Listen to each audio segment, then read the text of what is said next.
Doğru Xəbər.tv xəbər verir ki, Bakı şəhərinin Sabunçu rayonu Bakıxanov qəsəbəsində qanunsuz tikinti işləri sürətlə davam edir.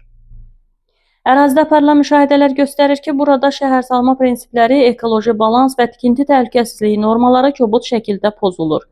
Xüsusilə də Bülbülə göl ətrafında son aylarda aparılan tikintilər bu vəziyyəti daha da aydın şəkildə ortaya qoyur. Rəsmi sənədlərlə uyğunlaşdırılmadan aparılan bu işlər həm şəhərin ekoloji mühitinə, həm də ümumi infrastrukturuna zərbə vurur. Lakin bütün bu qanunsuzluqlara baxmayaraq məsul şəxslərin biganəliyi vəziyyətin daha da gərginləşməsinə səbəb olur.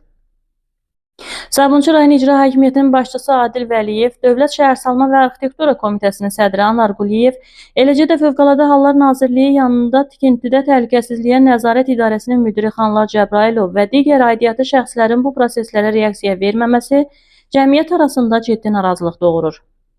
Əgər dövlət rəhbərinin ölkədə apardığı islahat, şəffaflıq və korrupsiyaya qarşı mübarizə siyasəti real nəticələr verməli olsa, onda Bakıxanov kimi ərazilərdə belə açıq şəkildə aparılan qanunsuz tikintilərin mövcudluğu mümkün olmamalı idi.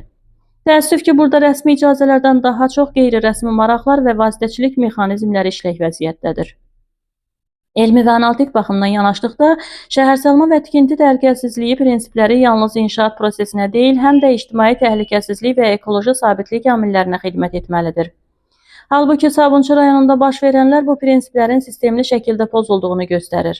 Bülbülə gölünün ətrafında aparılan tikintilər həm gölün təbii su balansını dəyişir, həm də gələcəkdə torpaq sürüşməsi və digər fövqəladə hallar riskini artırır. Sözügedən ərazidə yaşayan sakinlərlə apardığımız söhbətlərdən də aydın olur ki, burada vəziyyət təkcə qanunsuz tikinti işləri ilə məhdudlaşmır. Sakinlər bildirirlər ki, ərazidə yollar bərbad vəziyyətdədir, kommunal xidmətlər zəif təmin olunur. Zibillərin yığılması gecikir və ümumi natəmizlik hökm sürür. Onların sözlərinə görə bələdiyyə və digər adı çəkilən qurumlar rüşvət alıb torpaq satışı və qanunsuz tikinti işlərindən başqa bir işlə məşğul olmurlar. Uçub dağılmış yollara adi bir çınqıl daşını belə bələdiyyə sədri təmin etmir. Sakinlər öz aralarında yığışıb müəyyən vəsait toplayaraq ikinci və ya üçüncü növ asfalt örtüyü çəkdirirlər, lakin bu asfalt örtükləri də keyfiyyətsiz olduğundan çox qısa zamanda yararsız vəziyyətə düşür. Bundan əlavə sakinlər qeyd ediblər ki, internet xəttinin çəkilməsi üçün hər mənzildən 100 manat məbləğində vəsait toplanıb və yalnız bundan sonra internet təmin olunub. Ən ciddi problemlərdən biri isə kommunal xətlərinin çəkilişində qeyri-qanuni ödənişlərin tələb olunmasıdır. Sakinlərin sözlərinə görə tikililərin su, qaz və işıq xətlərinə qoşulması üçün onlardan yüksək məbləğdə rüşvət alınır. Kim bu məbləği ödəyirsə, onun problemi dərhal həll olunur, ödəməyənlər isə aylarla gözləməyə məhkum qalır. Bu isə əhalini həm mənəvi, həm də sosial baxımdan çıxılmaz və aciz vəziyyətə salır.